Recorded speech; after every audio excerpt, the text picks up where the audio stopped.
Social মিডিয়াতে অন্যের জীবন দেখে আফসোস করার কিছু নেই। মানুষ সোশ্যাল মিডিয়াতে ওইটাই পোস্ট করে যেটা তার সবচেয়ে বেস্ট বা ভালোটা। আর যারা বিদেশে থাকে তাদের সুন্দর ভিডিও বা ছবি দেখে কষ্ট পাওয়ার কিছু নাই, এটা মনে করার কিছু নাই যে তারা স্বর্গে থাকে। আপনারা ওইটাই দেখেন যেটা আপনাদেরকে দেখার জন্য আমরা অ্যালাউ করি। আমার ঘরে খাবার না থাকলে নিশ্চয়ই আমি ওটা আপনাকে দেখাবো না।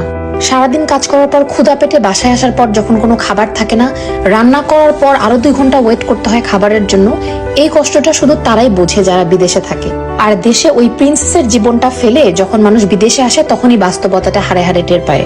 আর যারা বিদেশে থাকে তাদের যে কি কষ্ট, ঘরে বাইরে সমান তালে কাজ করতে হয়, এটা আপনি যতক্ষণ না পর্যন্ত বিদেশে আসবেন ততক্ষণ পর্যন্ত আপনাকে বোঝানো সম্ভব না। আর সারা সপ্তাহ ঘরে বাইরে কামলা দেওয়ার পর যখন উইকেন্ডে একদিন আপনি ঘুরতে যাবেন, ওই একটা ছবি বা ওই একটা ভিডিও দেখে মানুষ মনে করবে, বাহ, উনি তো মনে হয় স্বর্গে থাকেন, একটা প্রিন্সেসের জীবন। কিন্তু ভাই, জীবনটা তো সহজ না। অবশ্যই ভালো আছি আলহামদুলিল্লাহ। আর আপনি তখনই ভালো থাকবেন যখন আপনি আপনার নিজের অবস্থান নিয়ে হ্যাপি থাকবেন।